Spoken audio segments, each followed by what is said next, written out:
A joyous morning to each one of you. Teaching is a very noble profession that shapes the character, caliber, and future of an individual. Teachers are given other epithets like educators, mentors, instructors, trainers, and even counselors. No matter how we are addressed, we truly have the opportunity to impact the innocent lives, both inside and outside the classrooms. We, the teaching fraternity of this robust campus, have gathered here to mark the occasion of this year's Teachers' Day. Teachers' Day is celebrated in India every year on 5th September to mark the birth anniversary of the great teacher and scholar Dr. Sarvapalli Radhakrishnan, who served as the second President of India. Let's commence this special program by invoking the bountiful blessings of the Almighty through a prayer song. I request the school choir to lead us in prayer. Kindly rise for the prayer.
Be seated. This morning, we received a sad news that Mr. N.S. Adiga is no more. An excellent teacher who earned a great respect through his hard work and dedication in teaching as well as administration.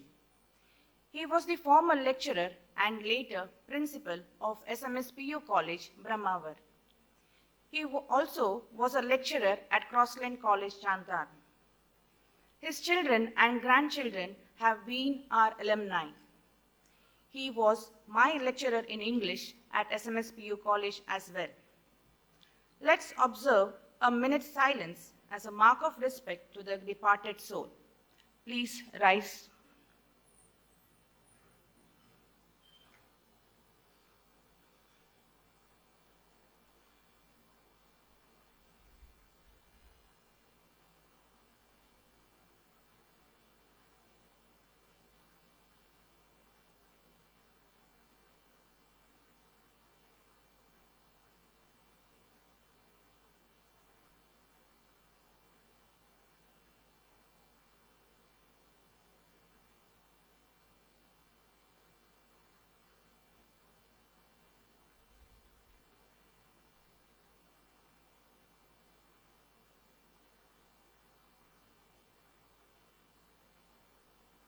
Thank you.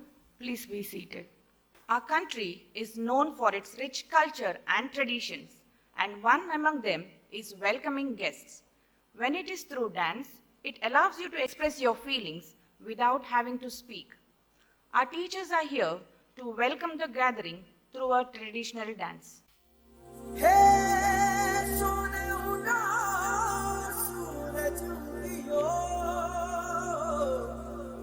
और चारों मेर हुई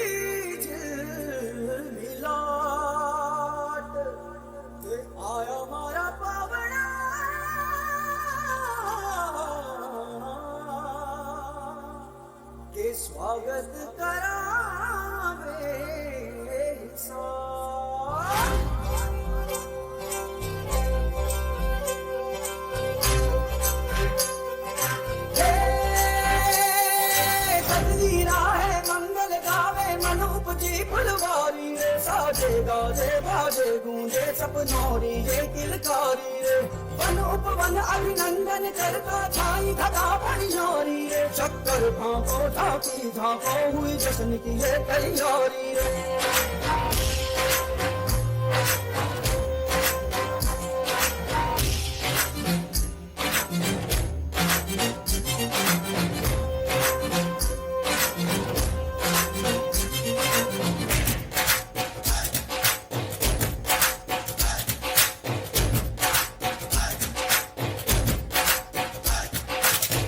चंदा लाजो दीपक लाजो झगमग तारे लाइजो जी झगमग तारे लाइजो झगमग तारे लाइजो जी झगमग तारे लाइजो झगमग तारे लाइजो जी खुशियों बांटो दिल में सबके साकर मिसरी हर दो जी हर घूमर रसिया मीठा मीठा गाओ रे आयो रे शुभ दिन आयो रे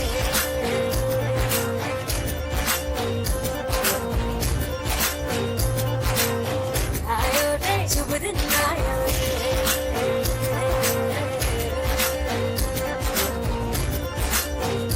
आयो रे शुभ दिन आयो रंगी परोड़ आवी खुशियों संगे लावी हर खाए हयू हाय हाय आशानी किरणों बिखराए उमंग भी छलकाते मन हड़बे थी गुनगुनाए हाय हाय हाय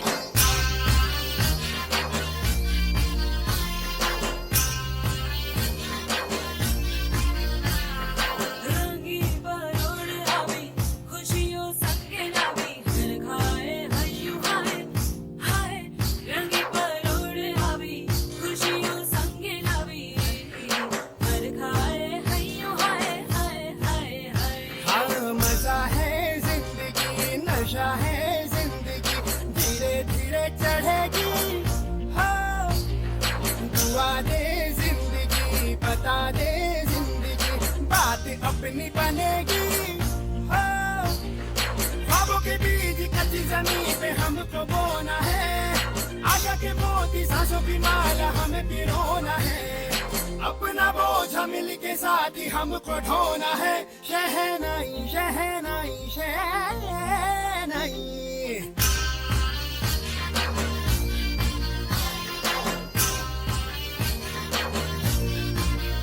खुशियों सज सजियों शुगड़ी चेरावी आशा आशा टमटमाटा शमणाओ चेरावी ओ Ravi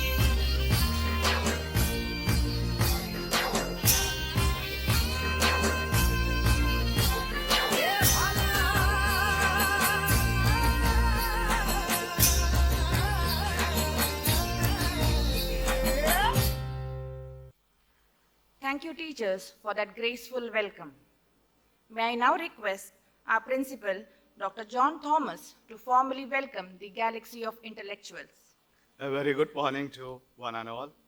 Respected Professor Vincent Alva, Chief Guest of the Day, Professor Matthew C. Nainen, our Director, Lally Madam, our Deputy Director, heads of sister institutions, and respected teachers.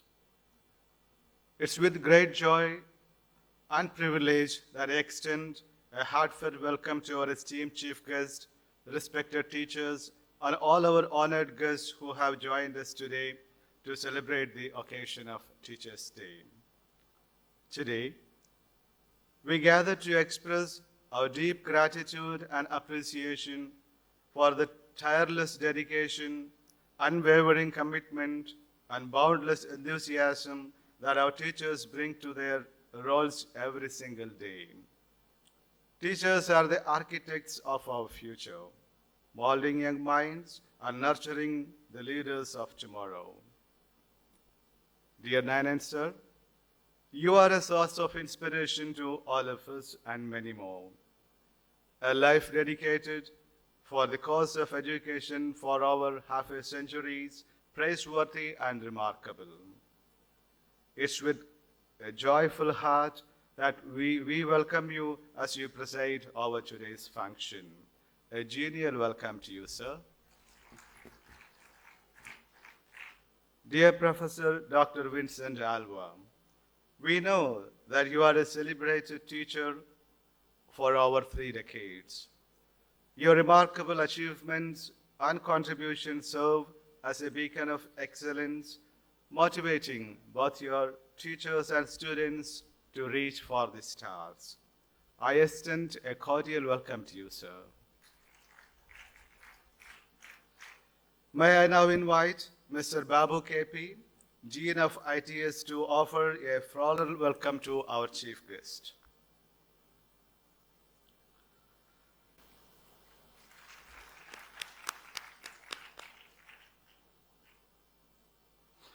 Thank you, sir.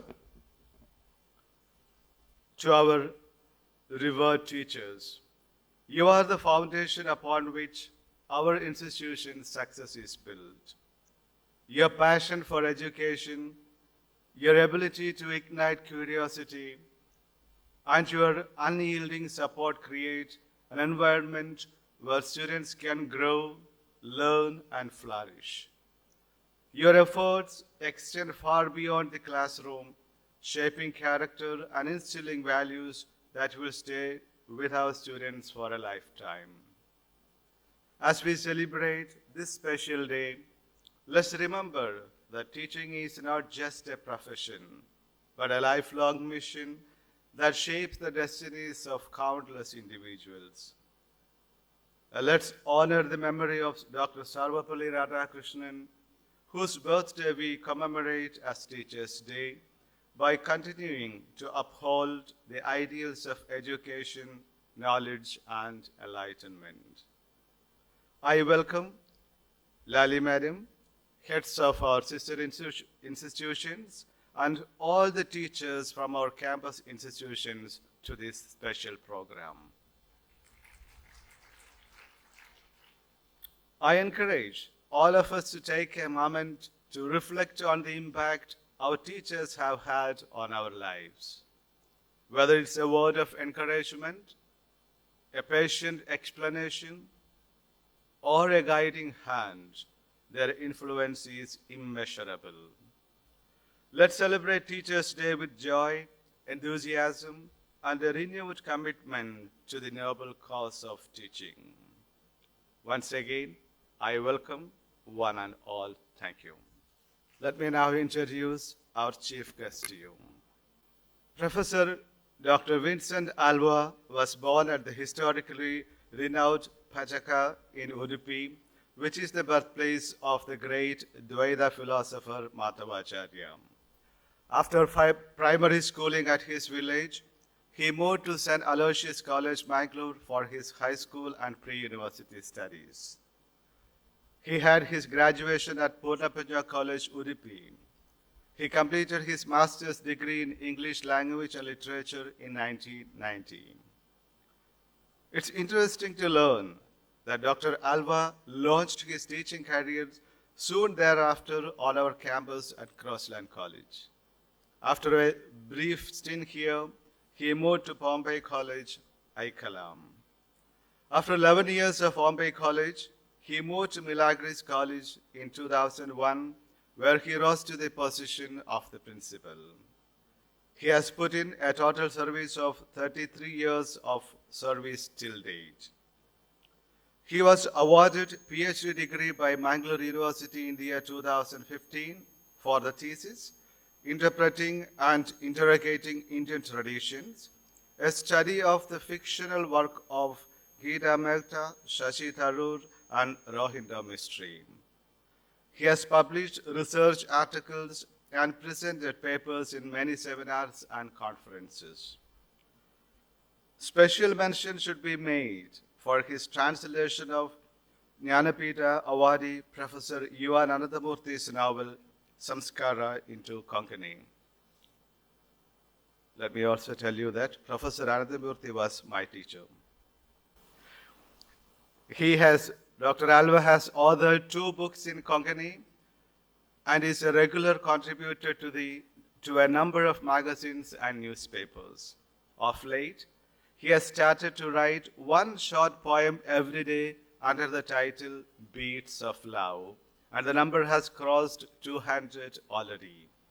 So we can expect an anthology of poems soon, I think. He has written many stories in English, Kannada, and Konkani.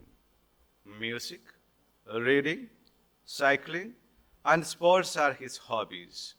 He loves to run 10 kilometers marathon regularly. A passionate cyclist, he loves to go on long cycling on holidays. He is part of Guinness World Record in marathon singing organized by the Mansoben Mangalore.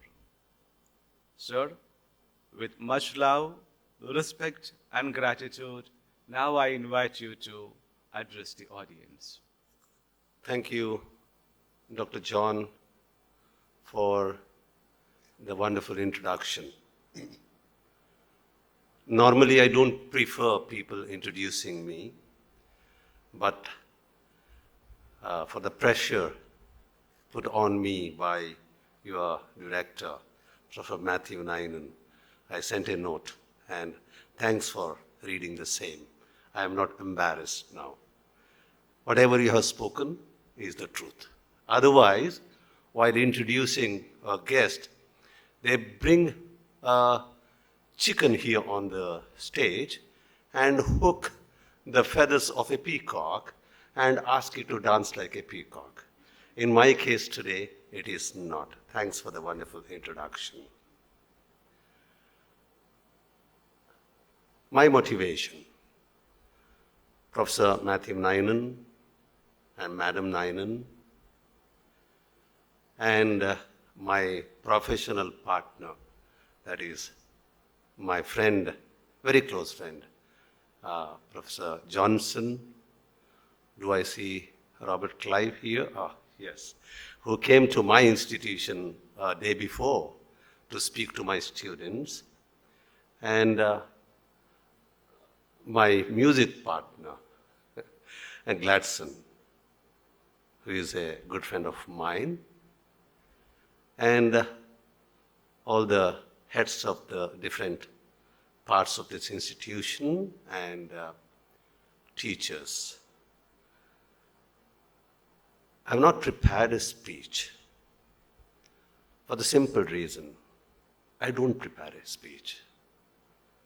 Again, for the simple reason, preparing a speech means hooking myself to the corners and dancing on the same floor, which I do not want to do.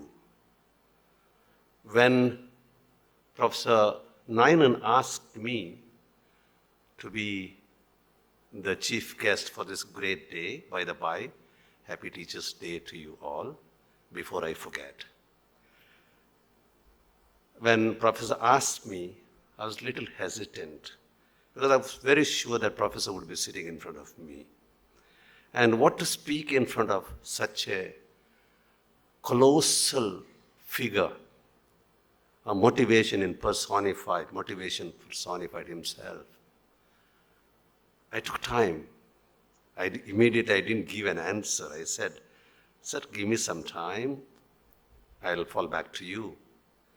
Then I thought I should make use of the opportunity to speak to the dedicated teachers. Let me repeat, I took this opportunity just because I will be speaking to the dedicated teachers. I will be speaking a little more about it later. And then I was thinking what I should speak. I went on thinking, but thoughts have not flown back to my mind yet. They are yet to be germinated. I've come with the scattered thoughts, and I would like to put them in words now. Professor Nainen sir, in his mail, asked me not to cross 45 to 50 minutes. But I am afraid whether I can survive till then.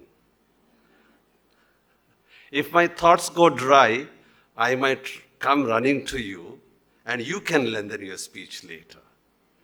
But if my thoughts continue moving, surely I'd stop by 50 minutes. I'll not prolong. And I will be looking at Johnson or Clive. Please look at the watch. Only if it crosses 50 minutes, be genuine, okay? First of all, I would like to congratulate you all. And I would like to remember the founder of this institution. You need to celebrate Teachers' Day for that great person who founded this great institution in 1982. Who dreamt, maybe he might have dreamt, the visionary, that one day this cross land would be a land providing education. I would take back that word, I would say providing quality education for these many years.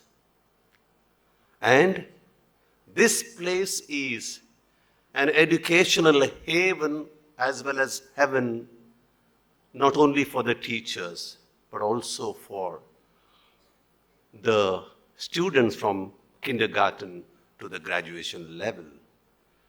And if you ask me who are the happiest parents of the students, I would say the happiest parents of the students are those parents who have sent their or who are sending their children for education to Crossland. And those children also are happiest children because I hear many stories, not concocted, real stories of this great institution and from this great institution. That is why I would like to congratulate you and remember that great man for dreaming. Until and unless a person dreams, nothing can be materialized. And that's why the great President APJ Abdul Kalam said, a person who doesn't dream is not alive, but he has to dream when he is alive, when he is living, when he is awake. Dreaming in the bed is useless. Dreaming when you are awake makes you lively for the reasons only you yourself can evaluate. Dr. John, while introducing, he said that I said, no, thoughts flow. I'm writing small poems every day. I made it a habit, and I was sharing it with Professor Nainan when he came to my college to pay a visit. I was really thrilled that day. Dream. I do not want to dream a dream in which you are not in. I do not want to dream a dream in which you are not in, because a dream to dream in which you are not in is not a dream to dream. That is a short poem I have written. So we need to dream, and that great visionary dreamt.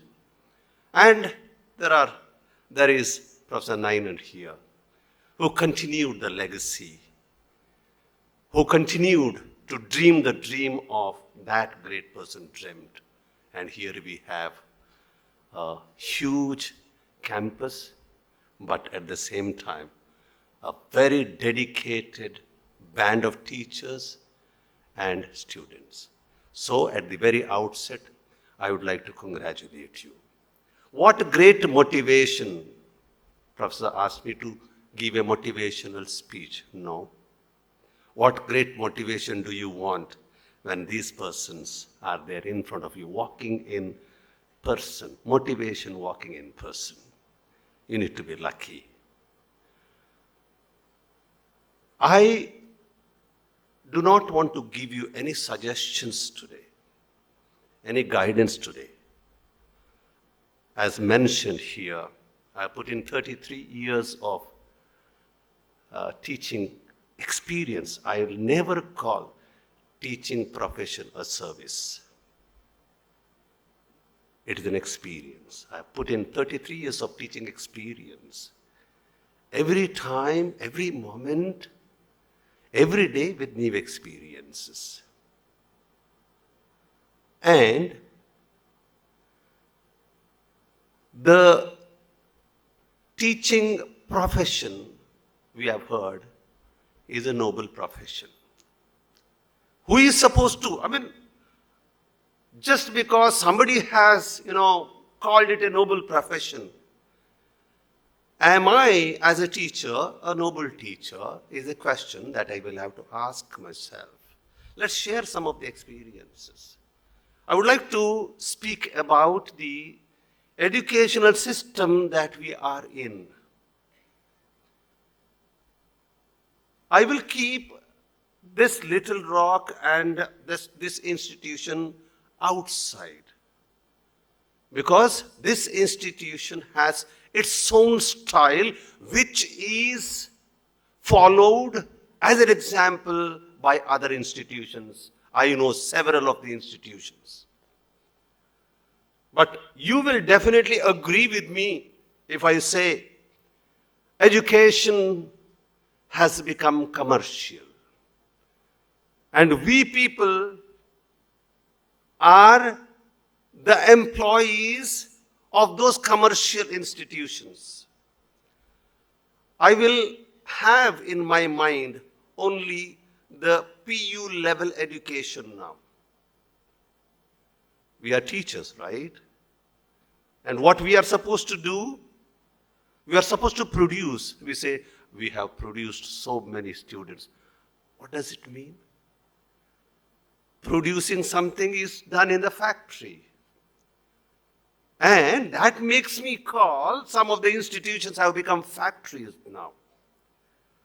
Working for 24/7 and making the students slog 24/7, giving hardly any time for them to rest, forget about entertainment.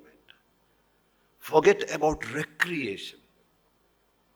Giving barely any time for them to lean their head on a pillow. Some of the institutions give hardly 4 hours to those adolescents to just rest their head on the pillow before they could get sleep. The bell rings, morning bell rings. And I consider my morning 5:30, but their morning is at 4. And one fine day, on all the papers, advertisement comes. On whose cost? On the cost of those students who have not slept for years together. How many? Count.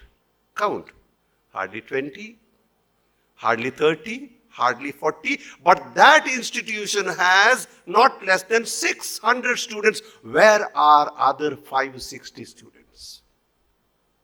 We have produced. And they label NEET, JEE, that, this. My question is not about them. Even if those students had studied in my college or elsewhere, they would have fared the same. My question is about those students whose name doesn't reflect on the paper. 560 students. We need to conduct a survey. 50%, 40, or at least 30% of the students might be in the hospital now. Or maybe hesitant to tell them what is happening in their minds. And we teachers in those institutions are made robots. You cannot hear a big laughter in those institutions. You cannot see the teachers smiling in those institutions, because I have gone to those institutions for similar kind of programs. The teachers, blank. Even if you greet, blank. Why? They are the producers. not the teachers. For them, I should wish happy production day or happy producer's day, not happy teacher's day. Now, this is one instance. Similarly, surrounding this institution or in Udupi, several of such institutions. I was a part of a discussion with some of the heads of the institutions. At what time do your children get up in the morning? I make them get up at 4:30. Is it? Our students are up fresh at 4.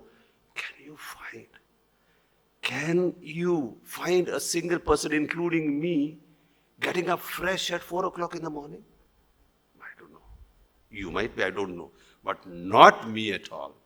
This is the greatness they speak. Again, my question is, where are other students? What is their fate? They swindle lakhs and lakhs of fees of all, from all. Even the student with the 60, 30 or 50, 40% is studying there, and from him extra fees is taken saying that your student is dull and we are going to make him superhuman. But that student ends up becoming nothing. And after that, he cannot become a decent personality in the society because he has worked under pressure. Let me come back now. When this is the situation, how are we and how should we be different from those teachers or those institutions you already have seen? I'm not going to suggest the ways. I'll fall back to my own experience as a student, as a kid. Where did I learn from? I learned from nature. I hardly learned anything from within the walls. But I remember that Leela teacher who taught me A, sitting on the floor and keeping or decorating the letters she had written through the turbinate seeds, some other seeds, reddish seeds, I don't know what kind of seeds they were. She used to bring in her bag and she used to give. I remember that. And that also a nature-oriented teaching. But what is lacking in me? Nothing. I don't lack anything in me. Am I not a decent guy? I'm a decent guy. Don't I know? I'm telling about myself, okay? Okay. And I will be getting a phone call from Johnson and Clive today. Doesn't matter. Am I not a decent guy? I am. Don't I know to respect people? I know. Don't I have etiquettes? I have. Who taught me? Who taught you? Why should I speak about myself alone? There are some young faces, beautiful faces. I'm yet to see these faces. Okay. But I could see the many people of my generation. Hardly we had anything. Hardly, but we are, maybe, the knowledge that the students have now. Again, I would like to refer to a beautiful article that Professor Naiman had got it published, or his article. He doesn't get it published, people publish it, in Deccan Herald yesterday about reading. The students might have the knowledge. What knowledge again? What is the knowledge that we have comparing to the knowledge of the students of present generation? I'll come back to it. I learned lessons. How did I learn lessons? By mistakes. Let me narrate a beautiful life experience. I learned swimming. I did not go to swimming school or swimming pool to learn swimming. I mean, many of you may know swimming. How? Our areas were flooded and we were getting drifted. And if you want to, Vincent, if you want to live, you will have to save yourself. My experience is something else, different. Now, thank God I am alive now. And maybe you may curse me for being alive, speaking to you now. Okay. What happened? Saturdays, Sundays, or we were not at home at all. That time, homework, this, tuitions, Kalival, nothing. Only book, and that bag also was never used to get opened, only in the school. I mean, isn't it? But the present situation is, I'll come back to it, whether it is needed or not needed. Saturdays, if I tell you, I had experienced a lot of poverty. Hardly anything to eat because my parents were very generous.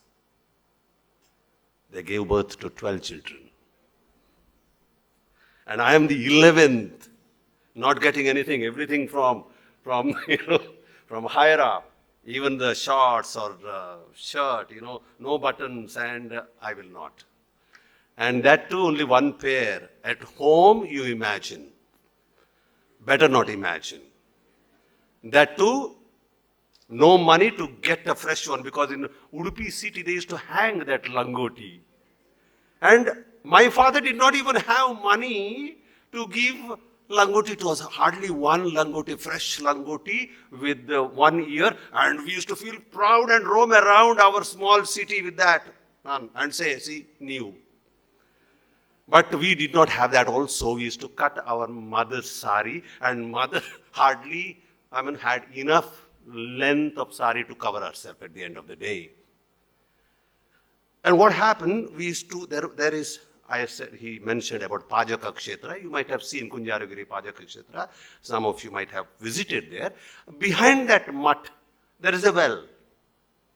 And all of us, maybe now, where are the children? Where are the children? That time, 30, 40 children, we used to throng around, sit on the bank of that, on the well, and we used to enjoy. And our seniors, including my brother, they used to jump into the well, and there were steps to come up and jump, and come up and jump. Unfortunately, I was resembling my brother. One of his friends came, and he thought that I am that guy, my brother sitting here. He pushed me. Imagine. He pushed me. Nobody was bothered. Nobody was bothered because nobody knew. Okay. I went up and down, up and down. Half of the well was empty because of drinking of water. And then I decided, this is the exact thought came to my mind. If you want to live, you live. If you want to survive, survive. There is no help for you. Then, to my luck, the boundary, stone boundary, and you could just, put your fingers to the stone and you could, hang. Luckily, I got the edge of the stones and I started hanging. Then I started breathing. I took time. And holding the edge of the stones, I came up. What was the next thing I did? I jumped. I jumped into the well. Because I knew that I will not die. This is the lesson I learned. And many lessons we have learned, similar lessons. The education that we had, there was no pressure as such. And maybe there was no competition. What competition? Even today, what is the competition? Who can compete with you? Why do you want a competitor if you are the best? Right? And that word somehow irritates me. And, people come and say, you will have to be best. There is a lot of competition in the employment field. So if you want to get an employment, you will have to compete. Why should you compete at all? Don't compete, because when you are the best, there is no competition for you. We should be the best. And that time, we did not focus much, but we focused on the education that was being given to us by parents. If I'm wrong, tell it loudly that I'm wrong. How much have we not learned from our parents? I learned respecting the oppressed people, the poverty. I respect poverty. I don't respect, not respect, I'll take that word back. I don't think I should think about those people who have. I should think about the people have not. Who taught me that? My poverty taught me, and that was the best of the best lesson I ever learned. Lesson of poverty. And what did that lesson teach me? Simplicity. What did that lesson teach me? To give respect, value to the minimum things that you have. What lesson did it teach me? To teach my children, 3 of them, 3 girls, to teach my children the value of poverty. And because of that, today, my children don't get up from the dining table without clearing the plate. This is the lesson I have taught them. And this is the lesson I imbibed from my parents. The schoolroom education is not the only education. Let me come back to the present scenario. If I go on giving, talking about it, there are so many things. Think about the teachers inside the classroom when you were the students. Beautiful memories we have, isn't it? Isn't it? Beautiful memories we have. And I do not know whether you all remember the teachers of high school by name or the PU or graduation by name.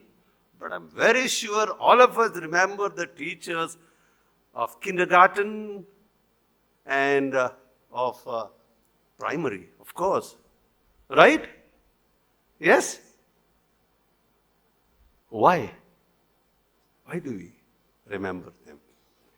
Do our students remember us the same way we remember?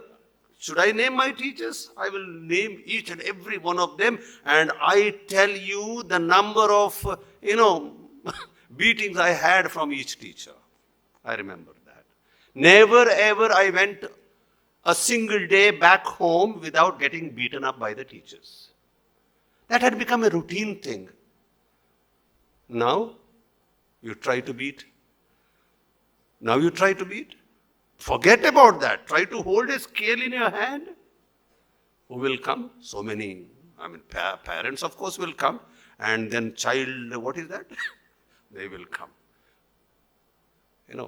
Things have changed. Things have changed. Why we used to like and why we remember that education of those days? Why? Because the education was straight away was coming from the heart. Before I forget, one of the best lessons I had learned from Matthew 9, and I was just here for 18 days. Johnson should thank me for leaving and going away. Otherwise, he wouldn't have come if I was here permanently. Johnson, I wouldn't have got such a great friend if I had not vacated this place. Everything is God's plan, isn't it? One day, Professor Nainan, in those short 18 days, he noticed one thing in me and called. Straight away looked at me and said, he may not remember, "Are you smoking?"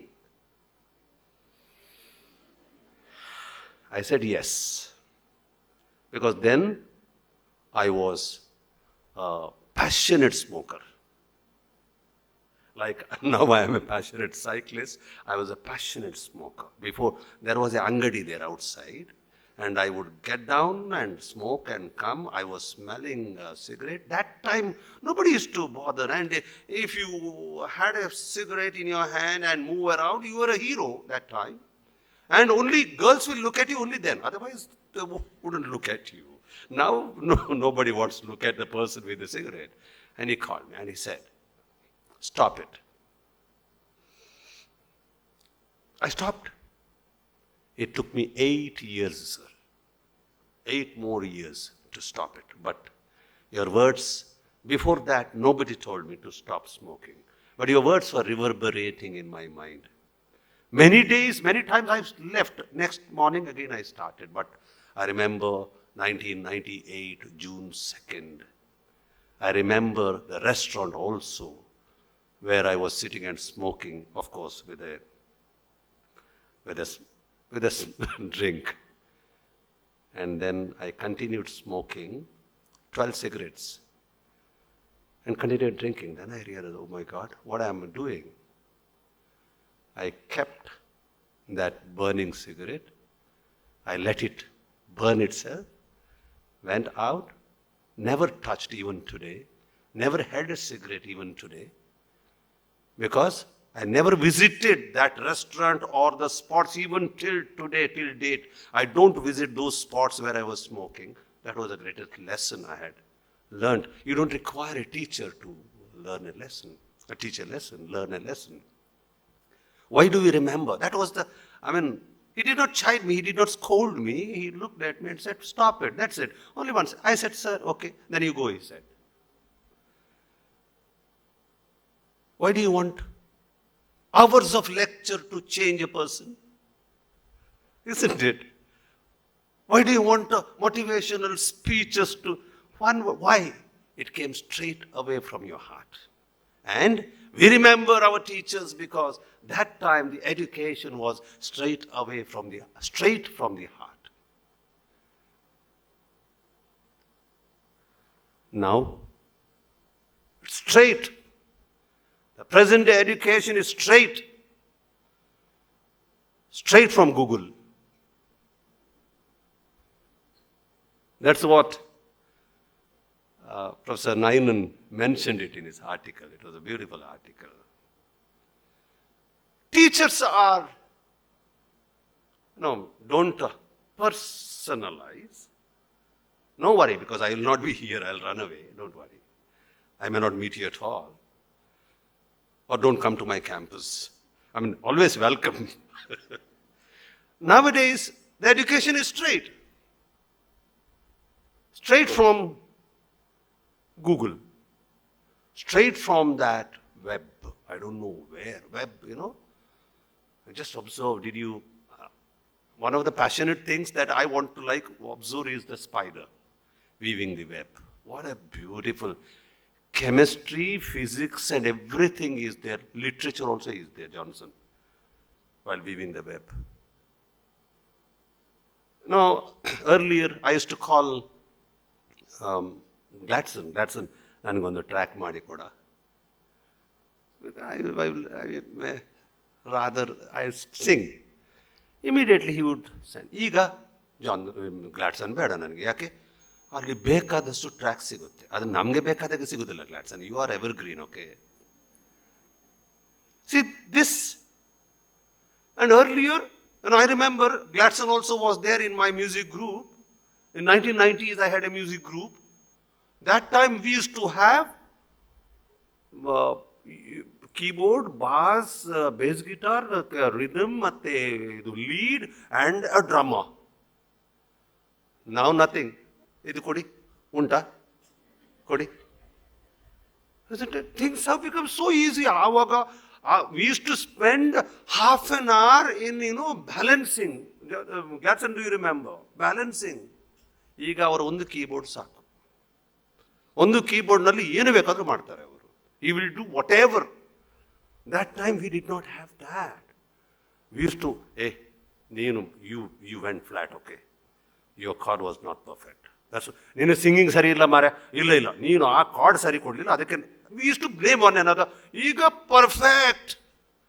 ಯಾಕೆ blame ಮಾಡಲಿಕ್ಕೆ ಯಾರೂ ಸಿಗೋದಿಲ್ಲ ನಮಗೆ, ಅದೆಲ್ಲ ಒಳಗಡೆ ಇದೆ ತಂತ್ರಾಂಶ. Everything is inside, everything straight from web. And we perfect, we are very free. We too, teachers, Google. We ask the same to do I have the children. And one is grown up, she is abroad, the other one is doing her engineering. Earlier, when hardly we used to read, but still we used to read. During the annual system was there. I think in Kerala also annual system was there. I do not know. Annual system was there. And at least when it is an examination in the month of April, February we used to wake up. And we used to start reading books.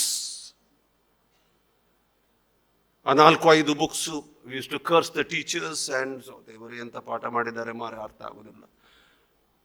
But at least we used to read the books.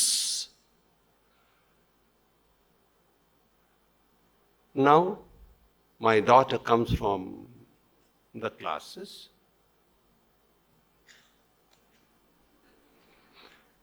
Mummy, her mother, calling her, mobile padhetai. What? Watching mobile. Mummy, why don't you understand? I'm reading. Oh. Then mummy will understand. We had a lot of fight when my elder daughter was doing engineering. Always you are on mobile. Always you are on mobile. When are you reading? Because even I did not know that things could be read from Google.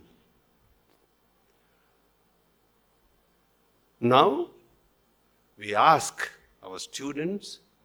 I said 3. The youngest is just in 3rd standard. And it was a beautiful gift for me because I have become very young. I started coloring my hair. Sir, why? So that the headmaster or the principal shouldn't ask my kid, why have you brought your grandfather, not your father? Okay. What's the time? Huh? You have not followed the time, please. I don't know. 40 minutes? Okay. Sir, you said stop. 10 more minutes, you said. Because he lifted his hand like this. Anyway, so that's a part. We have become the slaves. Right words sir used. The name of that article is Reading Maketh. I liked it. W-O inside the bracket and men outside the bracket. That is by Francis Bacon. A famous quote by. The pleasure of reading. That is the name of the essay. The pleasure of reading. You should read that essay. Beautiful. And based on that, for the right time, apt article from Sir, we have become slaves of modern gadgets. Forget about students, we teachers also. Just, I have come here not to praise you, not to raise you to a pedestal. I come here for a retreat. A retreat as a teacher. Retreat yourself. I'm retreating myself. Now, when you are awake, just imagine about the time, including me, imagine about the time that I just, use this gadget. Maybe 1, 2, 3, 4 hours sometimes, 5 hours sometimes. And in those 5 hours or 4 hours, 50% or 75% of the time is spent on WhatsApp. WhatsApp. And Facebook. We don't see the faces at home. At home. Our children are busy on the table, reading. Reading what? Again, on mobile. Yesterday, my little one was given what is that? Project. What project? Apple tree. Immediately, one WhatsApp came to me. You don't come home unless you get the printout of the apple tree. From my wife. Okay? And then I said I will. But keeping I reach home not before 7:45. And before I go, my wife and that little one, they are there on the table, busy with the project work. Okay?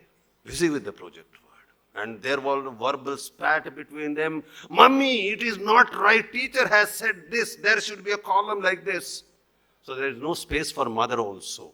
There is no space for father also. Puta, this is... No. Who are you? Who are you? You are the principal in your school. My teacher said this, and this has to be this. Look at the clean, undisturbed minds of the children that you are gods to them. You are gods to them. For us, I engineers how. For us, for never. For principle, never will they. They do not know the spelling of principle. Principles of economics. What is the spelling there? PLE.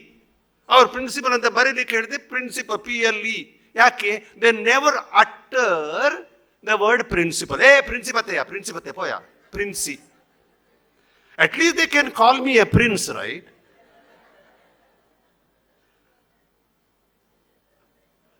This is what's happening. And they were busy. But then my wife was busy in searching for the explanation for that apple tree. Okay, busy. Where? Not in the... I swear, I have a lot of encyclopedias at home, brought home thinking that my daughters would be so, happy reading books. But I myself had to open them and show them. See, there's a beautiful encyclopedia regarding fruits and so on. My wife also was unaware, my child also was unaware, but they were, hudukbekalvadu, idu adre easily sigutte. Siri, my daughter, Siri, explanation of apple tree. An apple tree is a tree which bears the fruit red in color. Easy. For teachers also it's easy. When did the Battle of Waterloo take place? Siri, Namma kaladalli Battle of Waterloo anta find out ಮಾಡಬೇಕಾದ್ರೆ ಆ ಪುಸ್ತಕಕ್ಕೆ ಹೋಗಿ ಆ batter of Waterloo find out ಮಾಡಬೇಕಾದ್ರೆ ಆ ಪುಸ್ತಕ ಯಾವುದಂತ ಮೊದಲು ಗೊತ್ತಾಗಬೇಕಲ್ಲ ನಮಗೆ. ಆದರೆ ಇವಾಗ this just see this life is this. What should we say? We are help, we are blessed because we are living in a modern era which gives us a lot of knowledge. Sorry. I'll wind up. Of course, 5 more minutes, okay? Sorry. We have become, as Sir said, we have become slaves. Our minds have been boxed. They have been locked. They have been chained. Our minds have teachers. I'm not saying about the students. We teachers. Our minds have been blocked. Our minds have been locked in the, what is it called? Where you store the lockers. Because we think life is easy. Just yesterday I read a clipping. Don't go behind the easy things because they will not teach you experience. Go behind the tough times, try to have personal experience. Don't eat what others have left out. And Wikipedia has become a sacrosanct for us, my goodness. And there itself, there is a disclaimer saying that it is not authentic on top. But still, even teachers' presentation, we go for the seminars, teachers' presentation, straight away from Wikipedia. And those people do not know how to take notes from a Wikipedia, straight away printing and giving it to us. And some of the thesis also, sir. I'm called always to Tamil Nadu to assess the thesis. And some of the thesis also, they do not know how to delete note and in Wikipedia. Anyway, that is entirely different thing. We have become the slaves. Let us become human beings. Let us start using Facebook. Not this Facebook. Let us learn from looking at the faces. You have students. Once I will wind up with this story. You might be knowing this story. I had come up with several stories, but I forgot, sir. I remember, but I don't have time now. Thinking that he would not listen to me. Telling stories also, I thought I can drag your attention, but stories have gone to periphery. One, not story, it's a reality. Albert Einstein, he was in 4th standard. This is the story. I know one of my students is preparing for IPS, UPSC exam, and every day we have a conversation. And today, sir, she asked me to read an article, editorial from Hindu, where one person from Jamia Islamia University, he has written on how the Islamophobia is created now. It's a very scholarly article, that's what she said. I should read it. And she told me about Einstein, because she is from physics background. She said, Einstein, teacher asked him, you might know, if you know, please listen to it again. There is no other way. Einstein was asked by the teacher, okay, Einstein, please stand up. When did the Battle of Waterloo take place? Einstein said, I don't know. The teacher shouted at him, you are worthless student. You do not know when yesterday I had conducted this lesson, and you do not know today you forget so early, so soon. You are careless and so on. Learn it and come tomorrow. Tomorrow the same boy Einstein was sitting, and teacher, Einstein, when did the Battle of Waterloo take place? Einstein said, Madam, it doesn't matter to me. It doesn't matter to me. When did the battle take place? It doesn't matter to me. What matters to me is why it takes place. Why should people fight at all? Why should be there bloodshed? Why should be there weapons? And the teacher, you're nonsense, asking questions to the teachers.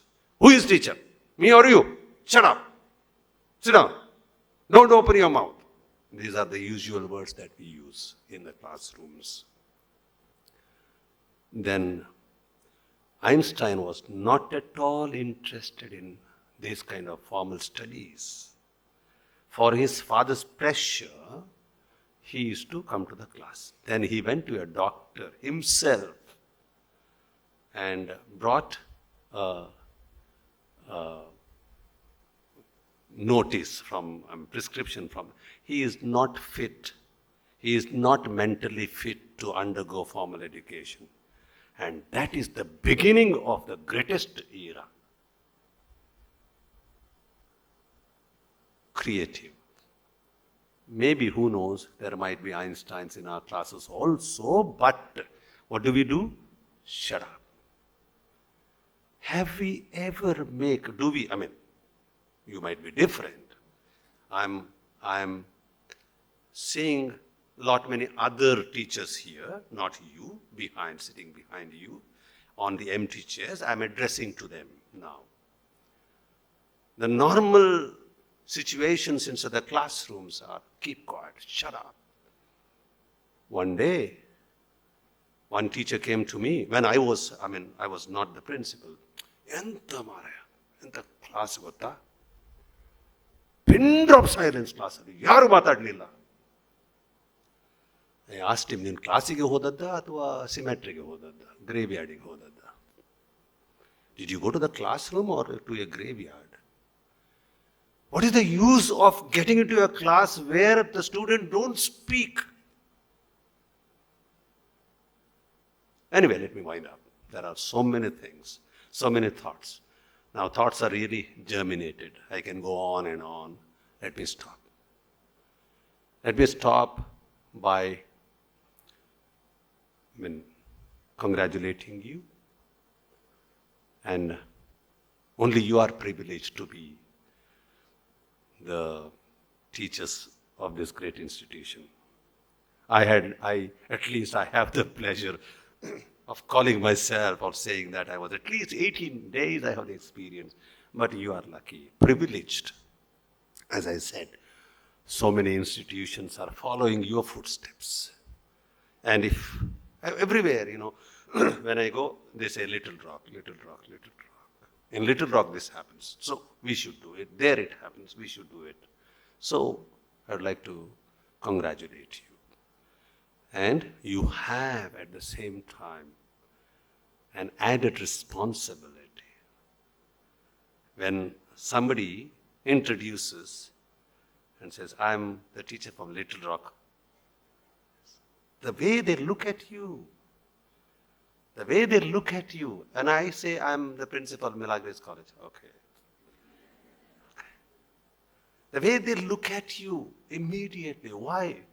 Because you are the member of this great, family member of this great institution. Continue this legacy. You have a great responsibility.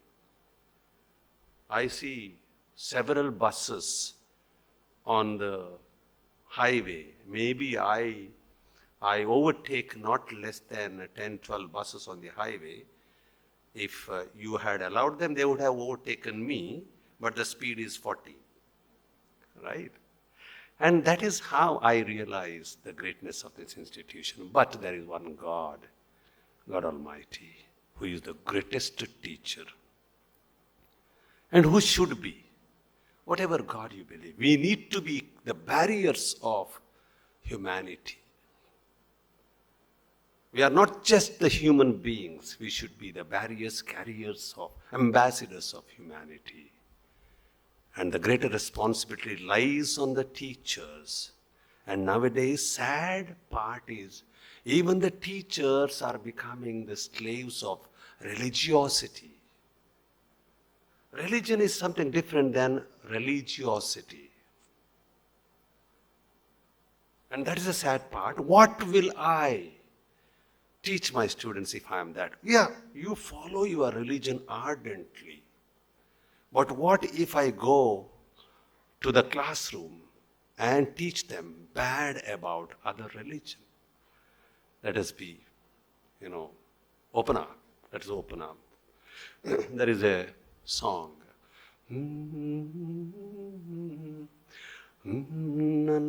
ನನ್ನ ಎಲುಬಿನ ಹಂದರದೊಳಗೊಂದು ಮಂದಿರ ಇದೆ. ನನ್ನ ಎಲುಬಿನ ಹಂದರದೊಳಗೊಂದು ಮಂದಿರ ಇದೆ. ಅಲ್ಲಿದ್ದಾನೆ ರಾಮ, ಅಲ್ಲಿದ್ದಾನೆ ರಾಮ, ಅಲ್ಲಿ ರಾಮನಿದ್ದಾನೆ, ಅಲ್ಲಿ ರಾಮನಿದ್ದಾನೆ. ನನ್ನ ಎಲುಬಿನ ಹಂದರದೊಳಗೊಂದು ಮಸೀದಿ ಇದೆ. ನನ್ನ ಎಲುಬಿನ ಹಂದರದೊಳಗೊಂದು ಮಸೀದಿ ಇದೆ. ಅಲ್ಲಿದ್ದಾನೆ ಅಲ್ಲ, ಅಲ್ಲಿದ್ದಾನೆ ಅಲ್ಲ, ಅಲ್ಲಿ ಅಲ್ಲ ಇದ್ದಾನೆ, ಅಲ್ಲಿ ಅಲ್ಲ ಇದ್ದಾನೆ. ನನ್ನ ಎಲುಬಿನ ಹಂದರದೊಳಗೊಂದು ಇಗರ್ಜಿದೆ. ನನ್ನ ಎಲುಬಿನ ಹಂದರದೊಳಗೊಂದು ಇಗರ್ಜಿದೆ. ಅಲ್ಲಿದ್ದಾನೆ ನನಗೋಸ್ಕರ ಮೊಳೆ ಜಡಿಸಿಕೊಂಡು ಪ್ರಾಣ ತೆತ್ತ ಯೇಸು ಇದ್ದಾನೆ, ಅಲ್ಲಿ ಯೇಸು ಇದ್ದಾನೆ, ಅಲ್ಲಿ ಯೇಸು ಇದ್ದಾನೆ, ಅಲ್ಲಿ ಯೇಸು ಇದ್ದಾನೆ. ಅಲ್ಲಿ ಬುದ್ಧ ಇದ್ದಾನೆ, ಅಲ್ಲಿ ನೀವು ಇದ್ದೀರಾ. ನನ್ನ ಎಲುಬಿನ ಹಂದರದೊಳಗೊಂದು ಆತ್ಮ ಇದೆ. ನನ್ನ ಎಲುಬಿನ ಹಂದರದೊಳಗೊಂದು ಆತ್ಮ ಇದೆ. ಅಲ್ಲಿದ್ದಾರೆ ನಾನು ಪ್ರೀತಿಸುವ ಜನಮನತನ ಎಲ್ಲ ಇದ್ದಾರೆ, ಅಲ್ಲಿ ಎಲ್ಲರೂ ಇದ್ದಾರೆ. Thank you so much for the wonderful opportunity. Yes, sir, we do agree with the thoughts and concerns you have put forward about education in this modern world of advancement and technology and the role of teachers. Thank you, sir, for sharing your life lessons, experience, and witty yet valuable anecdotes. It was elating and refreshing to listen to your speech. A man who leaves no stone unturned to provide the best of education for students, an orator who we all look forward to listening to, is our director. Every speech by our director gives us a new learning. May I request our director, Professor Matthew C. Ninan, to address the gathering. Esteemed Chief Guest, Dr. Vincent Alva, heads of institutions, and dear teachers. Greetings of the Teachers' Day. I would like to share a couple of thoughts with every one of you on this day. What exactly do we have to remember on a Teachers' Day? Maybe I should say that in every child's life, in every student's life, two very prominent influences are, one, the teacher, who stands for all teachers, and the other, the institution where he or she studied. Both the teacher and the institution can have a profound influence on a child's life. When we ourselves, when we look back, we always remember certain teachers, especially some of them who have impacted us in a very forceful manner. For some reason or the other, we remember them with gratitude. So I should say that as teachers, we are remembered if we are empathetic. The key word is empathy here. A teacher with empathy is a teacher who is impactful.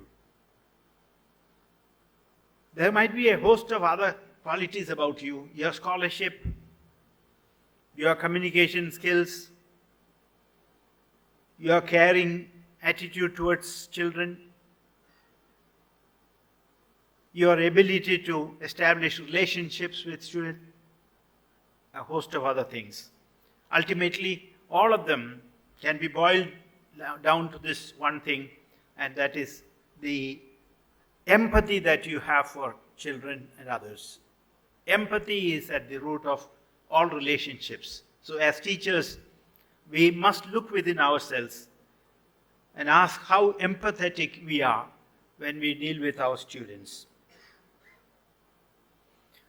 Of late, we all lament the decline in the value systems in our society. The same can be said about teachers too. We remember our old teachers, teachers of the past, who lived frugal lives, who lived on meager salaries, but their influences were very profound. And I'm also sure that they enjoyed their profession and they took their profession very seriously. You call it a vocation or a mission, whatever, they took it very seriously. But today, unfortunately, our society is in the grip of consumerist thinking. Consumerism has overpowered all spheres of life. That has affected even teachers. If we, as teachers, we don't have any idealism about us, but we think about material possessions and how to possess this, that, and so on, then we will never ever become dedicated teachers. As teachers, we should go beyond these mundane issues, these material considerations. If we become materialistic, if we think of only money and what money can buy for us, it will never give us real happiness. It will never ever result in that empathy that I was talking about. Then next, I don't want to explain these things. Much can be made out of this. The institution and its influence. I believe that every institution must create a solid culture about it, solid traditions about it. It is that culture or it's that tradition which will have a lasting impact on children, on its students. We remember Dr. Sarvepalli Radhakrishnan on this day because Teachers' Day is dedicated to his memory. He was a student of the Madras Christian College. When he became the Vice President of India, and when he visited the college, Madras Christian College is one of the oldest colleges in India, as you know, and Dr. Radhakrishnan was a student of Madras Christian College, popularly known for its short form MCC. He visited the college and he said like this. He had studied there for 4 years. In the 4 memorable years I spent in the college, I acquired certain interest in the classics of East and West. They have been my constant companions. My presence here today as the Vice President of India is an act of piety which recalls my past association and record my debt to this institution. These are Dr. Radhakrishnan's words. And MCC has such a hoary past, 1837 onwards, such a huge number of alumni. Recently their new Science Innovation Center was established, and 3 generations of MRF, Madras Rubber Factory, 3 generations have studied there, and they have set up a new innovation center by donating 5 crores to the Madras Christian College. You would have heard about many such instances where people donate large amounts of money out of their devotion and love for the institution. Just about a week ago, there was a report that an anonymous donor has donated 300 crores to IIT Mumbai. Anonymous. That person doesn't want his name to be revealed. Indra Nui has donated again an unknown amount. Here name is known, but amount is not known. Unknown sum, huge sum, to the institution where she studied in the US. You can have many examples of this kind. Students will have great memories about their institution only because of the impact certain teachers create in them, or because of the culture that institution stands to bear. And that's why I said about Madras Christian College. Similar things can be said about many other institutions. Our chief guest today was talking about teachers of Little Rock. If the school has got a standing, when you go and introduce yourself as a teacher of the school, people will look up. I still remember when, I have said this before, when I was a lecturer at St. Aloysius College and I wanted a license, driving license. When I went to the licensing authority and I said, I have come here, I'm ready for a test. It was actually a two-wheelers test. Then that licensing authority, he asked me about what I am doing, where I am working and so on. When I said I was a lecturer in St. Aloysius College, Mangalore, he said, you don't need a test. Those days, without a test, they wouldn't give a license. The licensing authority was an old student of St. Aloysius College. He said, I know a lecturer of St. Aloysius will not come to me for a license without learning how to ride a bicycle or a two-wheeler. So you don't need a test, he said, which speaks a lot about an institution and its standing. The same thing is about CMS College, Kottayam, the oldest college in India, founded in 1815. And K.R. Narayanan is an old student of CMS College, Kottayam. It still stands as a great institution. 1815, one of the oldest college in India. And that happens to be in Kottayam. No doubt, Kottayam is the first wholly literate district in the country. So it's known as the literate district, most literate district. It is in central Kerala for people who are not familiar with this place. Similarly, St. Aloysius College, Mangalore, founded in 1880. 1880, and the centenary year when I was there, the Chief Justice of Kerala was the chief guest, and he was an alumnus of St. Aloysius College. And you have got any number of such eminent people as their alumni. So that is the impact that institution and its culture can leave behind people. When talking about teachers, students respect you not for only your scholarship, but for some of the values that you embody. Some of the things that you practice in your life, how punctual you are, how well-mannered you are, how respectful you are, how decent you are. All these things learn from teachers.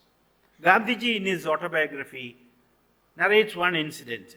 He says when he was in school, an inspector was supposed to visit the school. We all remember our school days when an inspector was to come, a DEO during my student days. If a DEO's visit is due, the teachers will start telling about DEO's visit a couple of weeks ahead, and the entire school will be in the grip of that DEO visit. As students, we do not know what exactly it means, but we know that it's an earth-shaking event. So we all are a little nervous about the DEO coming. Gandhiji, when he was a school student, an inspector was to come. And the day arrived, and the inspector at that time, it was the practice, walked into the class and gave a dictation. You must have read this. Gave a dictation. And this inspector, Mr. Giles, was an Englishman, add to it. And then he gave a dictation. He gave a few words for children to write these words properly. And one word was kettle. And Gandhiji has written kettle with only one T. And this inspector was checking all what other students had written, and the teacher found that Gandhiji had written it with one T only. And the teacher was prompting Gandhiji, look at that next man, next student, he has two T's. So the teacher was giving a signal because the inspector is busy doing things. And he was telling Gandhiji, see what he has written. There are such good teachers also. Good teachers who take students for competitions and tell children how to cheat. Help children cheat. We may not believe it, but it happens. So Gandhiji, being Gandhiji, he said no. Gandhiji would not cheat. And the teacher perhaps was impatient. I don't know whether he scolded Gandhiji outside later after Giles left. He must have called, what muddle-headed fellow are you?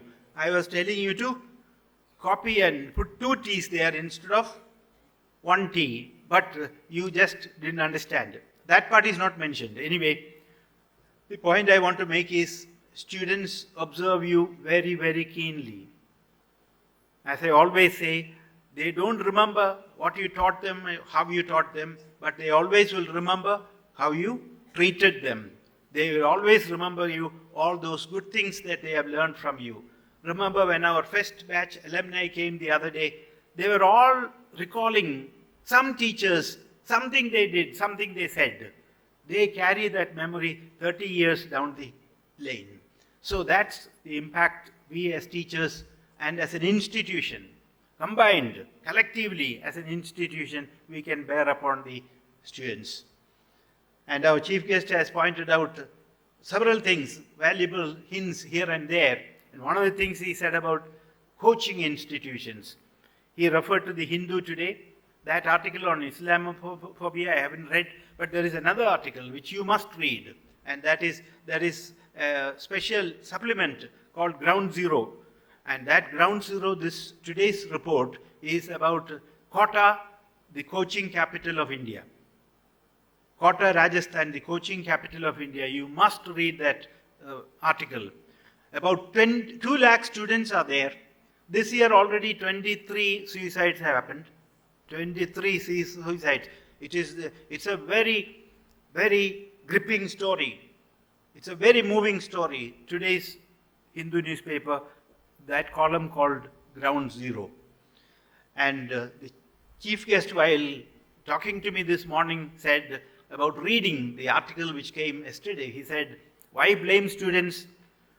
Even teachers, in spite of his insisting that teachers should go to the library, many teachers, he said, many teachers are reluctant to cross the door frame of the library out of reverence for the library. They respect the library so much that they don't want to get into the library. So why blame students? So yesterday's article everybody speaks about. I won't be surprised if some of the teachers sitting here have not read it. There might be some who have read it, or some would have read the title. I'm sure there are teachers sitting here who have not read it. If you haven't read it, please read that. It's about reading itself. And if you have to influence your students, first you have to do some of these things. And one is reading. Reading a day's newspaper, reading some books or the other. And if we as teachers, we do not read, if we do not have right example, we do not act as role models, then how do we influence our students? Then how can we blame them for going into coaching institutions and so on? We need to look into ourselves. We need to have some insight into the profession, the calling that we have. I wish you well on the Teachers' Day. I thank the chief guest for coming here and sparing his valuable time with us, and all of the teachers who represent all the institutions on campus. Please do your best as teachers. You cannot be a teacher half-heartedly. If you are a half-hearted teacher, you will be the most ineffective teacher. Teaching is one job you can do only with full heart. Only if you are fully committed, you will be effective. Half-hearted, half-baked teachers won't be of any use. I wish you well. I hope every teacher will become responsible and be conscious of this noble task that is laid out for you. Thank you very much and wish you all the best once again. Thank you. Thank you, sir, for those impactful thoughts.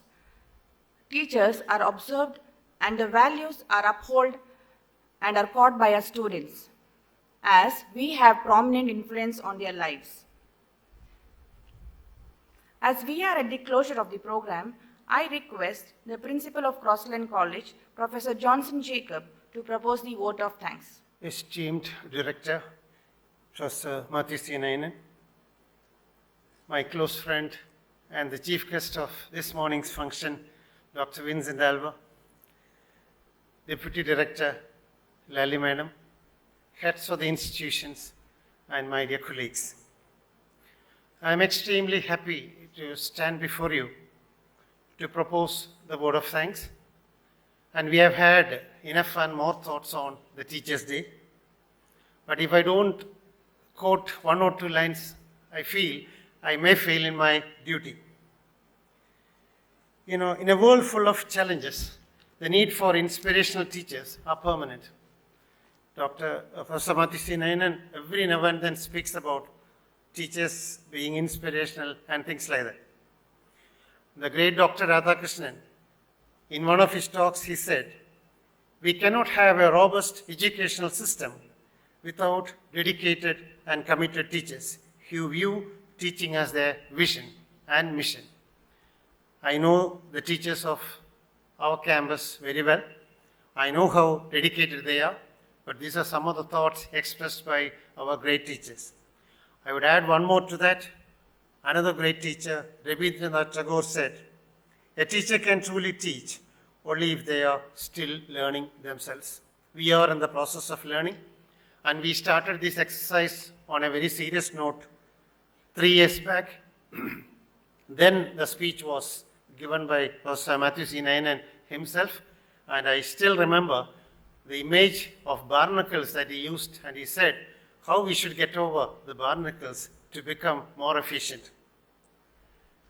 Sir, we are very happy that you are arranging this program one after the other for the well-being of the teachers, and I thank you, sir, from the bottom of my heart, representing the teachers community in the campus.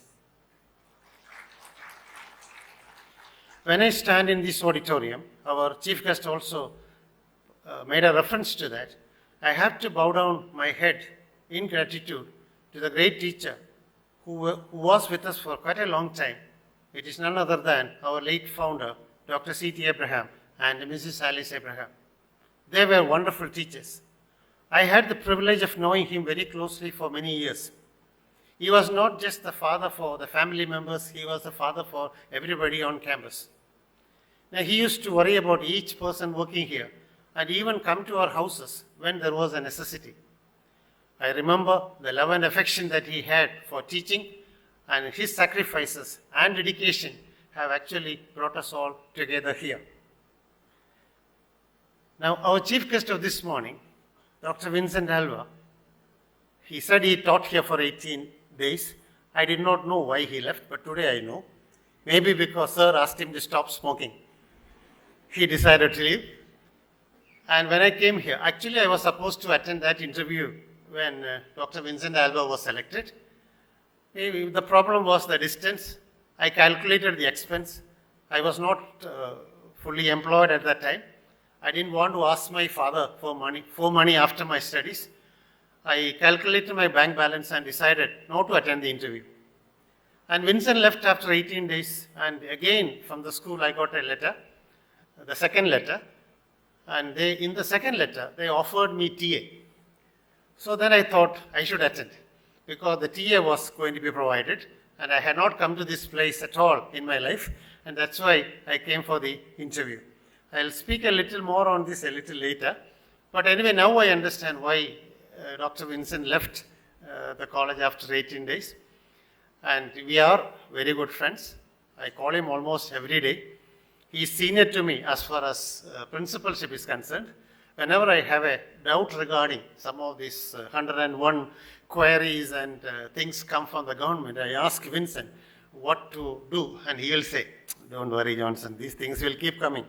So I follow his example, and somehow things are moving well. So, Vinci, I call him Vinci, thank you for having spared your valuable time. You have really given us a lot of things to think about, and whatever education that he got is the education that we also received in our schools and colleges. Thank you, Dr. Vincent Alva. Mrs. Lally A. Matthew, our Deputy Director, is a role model for all the teachers on campus. I know her very closely right from my first year, and she continues to be the same. Thank you, Madam, for being a good model for all the teachers on campus. I thank all the heads of the institutions on campus, and especially Dr. John Thomas for his loving welcome at the beginning of the program. Thank you, teachers. Now, I said I will speak a little more on that. Now, for me, on campus, this is the last Teachers' Day I am having, because next May I retire after attaining superannuation, and I would have put in 34 years of service here, and I thought this is a fitting occasion to say a word of thanks to all those people who have made me a teacher here, and somehow even allowed me to be the principal of Crosstown College. You know, as I told you, it was a dramatic coming here, and my appointment was to the school to teach class 8 students in 1990. The first batch of students who came the other day, they were my students. And teaching class 8 students was not a big challenge for me. The challenge was when I came to the school, I realized that I had to share the class with Professor Matthew Sinainen. That was difficult because a few hours he would be handling and the rest I had to fill in. It was baptism of fire. One side, a very experienced teacher teaching one side, and I had to do the rest. Well, somehow I managed, that's all I would say. But the children were very happy, that's what is more important. And we did not stop with that. That was an year of disturbance. We used to have the school closing every now and then because of the Kaveri strike and things like that. And one day he called me and said, "You must also take some grammar lessons for the teachers." My God, that was the end of the story. Well, there was no way of running away from that responsibility, sir. I can tell you, with all those things, even though it found it extremely difficult in those days, I learned quite a bit. Studying in colleges is one thing and teaching is totally different. Since I had to teach the teachers of the school also a little bit of English grammar, I did have to prepare myself well to address the teachers. And I still remember, even Lally Madam also was present. Well, it was like observation class that you all have in the classrooms, and here a whole group of teachers sitting there. Sir, I want to express my gratitude to you for all what you have done and continue to do for me even today. Thank you, sir, for this wonderful act of kindness and generosity. Thank you. And my first head teacher was Lally Madam, and I was very comfortable with her. She is very gentle and humane. I did not have training, B.Ed I did not have, had my B.Ed training I did not have. So she used to tell me, school teaching is different from college teaching and all that. Well, she patiently taught me how to write a lesson plan and things like that. And even today, as the correspondent of the college, she continues to guide me in all what I do. Madam, I can never forget this association. Thanks, Madam, for being a sort of a mother for me all these 34 years. Then I should mention a few teachers who were there with me then, who are still teaching in the school. Then the school was really a little rock. Just one staff room, and we were all sitting together. If I am not mistaken, the three teachers who are still there are Mr. Srinivas Patil, Mrs. Jolie Cherian, and Mrs. Shaila Krasta. I was sitting among them, and they were the ones who really introduced me to the school and the institutional climate. And it was Mr. Srinivas Patil who used to take me around, seeing the different places in and around Brahma. I remember with gratitude all what they have done for me. Then there are three others in the office who were there then, and even now they are still there. Mrs. Nirmala Maskaranis, Mrs. Reina, Mr. Giridhar, and Mrs. Maria. These four of them were there. And Ms. Nirmala was the first one with whom I interacted. Now, the formalities of an interview, you know, we had to come and report to the office and things like that. I did not have any idea about this place. When I came in, I saw the boards and said all the names look familiar because they are all Kerala names. Then I had a doubt whether the institution belongs to somebody from there. That's my introduction to the campus. And after interacting with the 3 or 4 people who had come for the interview, Mrs. Nirmala straight away told me, there are chances that you are going to be selected. I still remember that. And she continues to be in the school. I express my gratitude for having made my stay here in this campus for so many years. And we still enjoy that camaraderie. And whenever we meet each other in the campus, I always make it a point to speak to them at least a few words. Then, dear teachers, all of you have touched me one way or the other. Many of you are my wife's colleagues, and many of you are my children's teachers. Thank you for all what you have done. And next Teachers' Day, I may be elsewhere, celebrating Teachers' Day in a different way. Thank you, one and all. Thank you, sir, for expressing a deep sense of gratitude to everyone present here. As a token of love and goodwill, we would like to present a memento to our chief guest, Professor Dr. Vincent Alva. May I now request our director, Professor Matthew C. Ninan, to present the memento to our chief guest.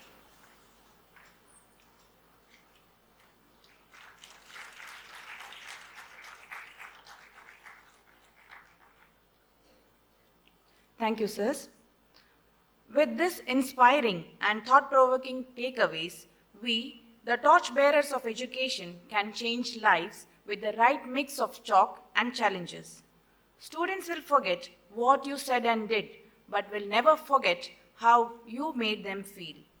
Wish you all a happy Teachers' Day in advance. Thank you, teachers. Thank you, one and all. Kindly rise for the national anthem.